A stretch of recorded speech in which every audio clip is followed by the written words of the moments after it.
ये TV serial वालों ने मस्त फैंसी स्टोर खोल रखा है। हर एक वो सामान जो गली मोहल्ले के फैंसी स्टोर वाले रखते हैं वही सामान इनके पास भी है, जिससे ये धमाधम सीरियल बना रहे हैं। धैं लैंडस्केप पोस्टर का बैकग्राउंड, धैं नकली ज्वेलरी से लैस हुए राजघराने के लोग, धैं कुंटलों में पोता हुआ मेकअप, धैं बर्थडे पार्टी में सजावट के सामान से वीएफएक्स, धैं बच्चों की कॉपियों के बाहर जो कार के स्टिकर चिपकते हैं उन्हीं को काटकर बनाई हुई गाड़ियां। टीवी सीरियल फैंसी स्टोर में और एक एवरेज फैंसी स्टोर में बस इतना ही फर्क है कि टीवी सीरियल फैंसी स्टोर का सामान आप नहीं खरीद सकते हो, बस देख ही सकते हो, जो मैं आपको अभी दिखा देता हूँ। एक से बढ़कर एक मास्टरपीसेस हैं सारे। Peak cinema.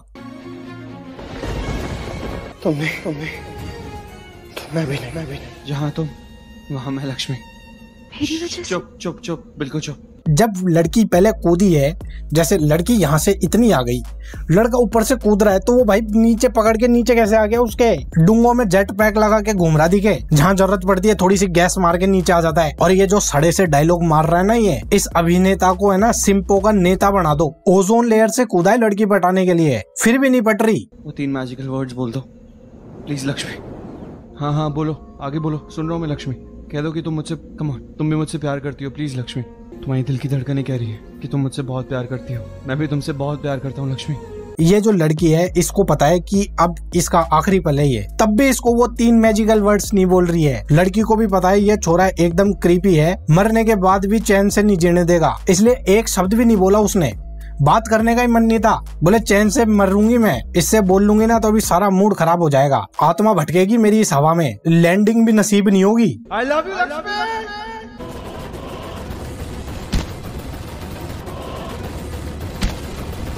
शो का नाम है लक्ष्मी भाग गया, जो अभी तक भाग ही रहा है। अरे कितनी देर हो गई, पटक दो ने यार उसको जमीन पे, दूसरे प्लेनेट से गिर रही है क्या? ये तुम्हारी पूरी टीम ने ग्रेविटी की क्लास बंक कर ली थी क्या एक साथ? ये तुम्हारी फिजिक्स खराब, ग्रीन स्क्रीन खराब, एडिटिंग खराब, अर्थ की ग्रेविटी खराब, ये सारी चीजें भी एक बार झेल सकते हैं, पर ये तुम्हारे लीड कलाकारों की एक्टिंग नहीं झेली जा रही भाई।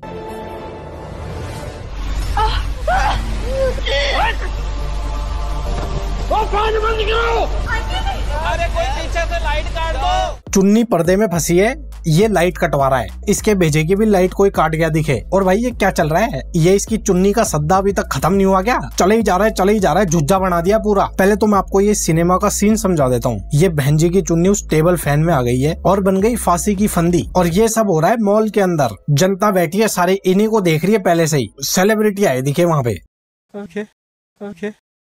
और ये किधर देख के एक्टिंग कर रहा है? इतने सारे ये बैकग्राउंड में लोग, सारे मूर्ख। NPCs must be cranked on something. चलो मान लिया भाई पंखे के अंदर इसकी चुन्नी फंस गई, तो वो पंखा घूम रहा है तो इसकी चुन्नी का सद्दा तो खत्म होएगा ना। और ये किस मिट्टी का फैन है, टूट ही नहीं रहा। यहाँ पे ढील तो दे रखी है पूरे चुन्नी ने, गन्ने का जूस बना रही है ये चुन्नी। इधर से घूम के ऐसे निकल रही है, रोटेशन चल रहा है, ऐसे करके निकाल लेना उसको पकड़ के। ये तो भाई मरण को हो रही है, हटा।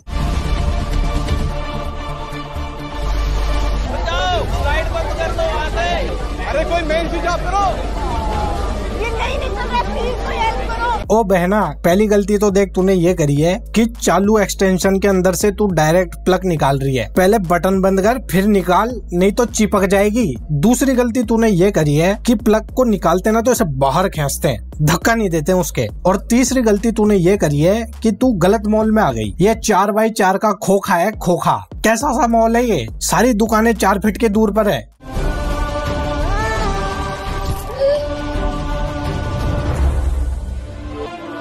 अरे अब तो चुन्नी कट गई, अभी भी क्यों पकड़ के बैठी है? हो गई एक्टिंग, इतनी करनी थी। पिछले 2 मिनट से ये पकड़ के खड़ी है वहाँ पे। ये तो मैंने काट दिया, 2 मिनट तक चला इनका scene continue, non stop basis पर इसने पकड़ के ये कर रही है अपनी एक्टिंग मरने की यहाँ पे, और मरी नहीं अभी तक। अरे लॉजिक तो नहीं पढ़ा तुम लोगों ने, कम से कम बायोलॉजी तो पढ़ लेते। फांसी के फंदे में 2 मिनट तक जिंदा नहीं रहते। और ये बैकग्राउंड के जितने भी लोग है ना, खड़े ही रहना तुम, मदद मत करना, ज्ञान बांटो सारे खड़े रह के। लाइट कटवाओ, पुलिस को बुलाओ, फायर ब्रिगेड वालों को बुलाओ, रद्दी वाले को बुलाओ, सब्जी वाले को बुलाओ, सबको बुलाओ, मदद मत करना बस। मुझे यहाँ के रसोड़े में जाना है। आप लोग पोहा ऐसे बनाते हैं? जी हाँ। मैं आपको बनाकर बताऊं?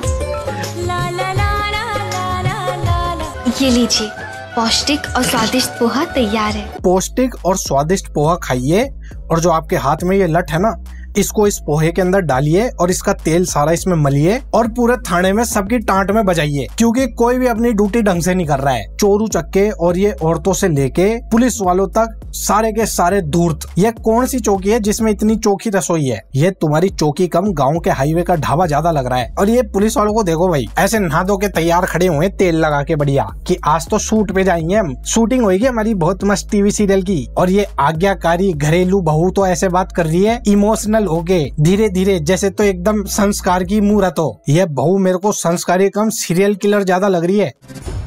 मुझे यहाँ के रसोड़े में जाना है।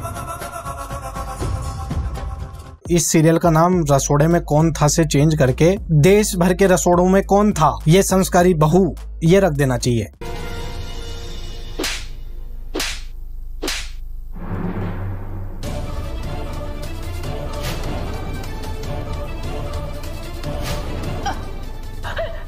ओए, कोई मजाक नहीं उड़ाएगा। खुशी नहीं मिल रही थी ये बहन जी को घर के अंदर, इसलिए बहन जी ने खुद की खुशी करना ज्यादा सही समझाए, प्रताड़ित कर दिया था ये पूरे परिवार वालों ने मिलकर इसे। 2400 घंटे रसोड़े के अंदर पकोड़े बनाते बनाते ये जीवन से परेशान हो गई। हर एक बात पे पूरे खानदान के क्लोजअप यानी रिएक्शन देख के मती मारी गई इसकी। सासू माँ के झापट तक ही इसकी सहन शक्ति थी, इसलिए ये पर्दे के अंदर अपने आप को उलझा के ध्वस्त कर देगी। क्या हो गया मेरे हाथों? हिम्मत रानी, अरे इनकी सांस घुट रही है। अरे कौन लोग हैं ये सारे? पतंगे नहीं उड़ाई क्या इनने कभी? कभी तो इनका सद्दा मंजा उलझा होगा ना, सुलझाना नहीं आता क्या? अच्छा पतंगे नहीं भी उड़ाई तो ईयरफोन तो उलझी होगी कभी। सारे ध्यान से पर्दे को देख रहे हैं कि यार ये पजल है क्या, इसमें जरूर कुछ राज की बात छुपी है। पहेलियां सॉल्व करनी पड़ेगी अपने को पहले। और इसका ये देवर दूसरी साइड से पर्दा पकड़ के ज्यादा तेवर मार रहा है क्या? पकड़ के बैठा है कि कहीं सुलझ नहीं जाए। भाई ये करने से तेरा तेवर मरे नहीं मरे, ये भाभी जरूर मर जाएगी।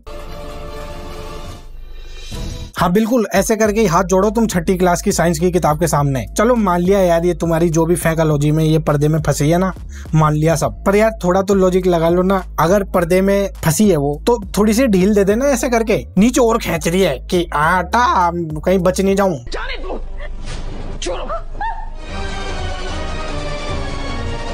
ये सासू माता जी का परिवार पूरा परेशान है इससे। इनके परिवार के सारी बहुओं को मेंटल हेल्प की बहुत ज्यादा जरूरत है। What is this suicidal behaviour?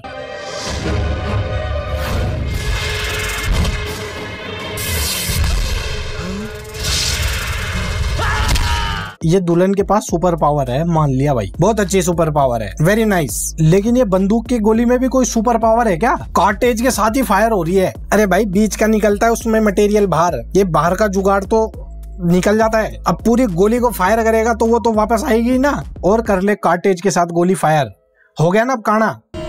जो भी इस चांद का टुकड़ा सबसे पहले यहाँ पे लेके आएगा वही मेरा शौहर बनने के लायक है। आप इससे चांद को अपनी तरफ खींच भी सकते हैं और तोड़ भी सकते हैं।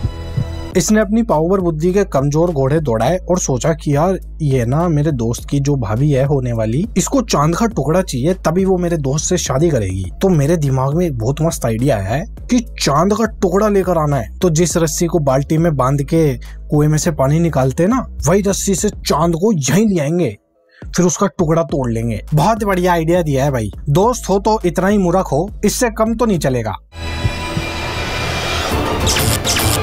चांद का टुकड़ा बाद में तोड़िए नवाब साहब, पहले असली चांद को ढूंढ लीजिए।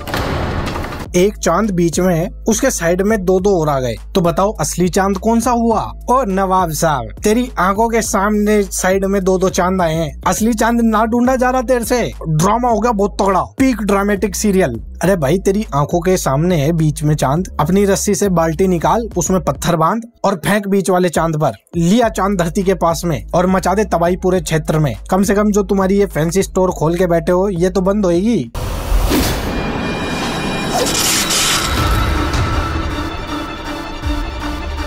अरे भाई रस्सी में पत्थर नहीं बांधा, कोई बात नहीं, उसके आगे चारों तरफ गोला तो बना लेता ताकि फंस जाए चांद, सीधा ही फेंक दिया। और भाई ये रस्सी अभी तो ये साइज की थी, चांद पे जाते जाते ये इतनी कैसी हो गई? हाथ में तो ये ऐसी पकड़ रखा है इतनी साइज में, फिर जैसे ही चांद की तरफ दिखता है ना तो रस्सी ऐसी मोटी सार की हो रखी है भाई। तो इनका चांद तो इनके पास में आने से मना कर दिया, तो इसलिए अपना CPU यूजेज इसने 100% किया और एक और नया आइडिया सोचा।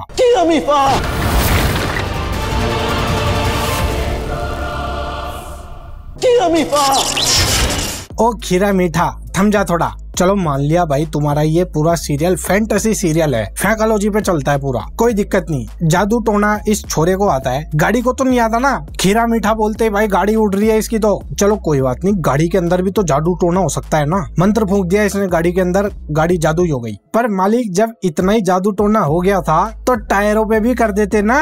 ये ऐसे कैसे घूम रहे हैं तुम्हारे टायर? बोल्ट खुल गया क्या एक आधा? कोई पूरी गाड़ी भड़भड़ाट मार गई इसकी। तो वो तो अच्छा हुआ चांद पास में ही था, 2-4 किलोमीटर और दूर होता ना तो इसके तो टायर ही बिखर जाते सारे।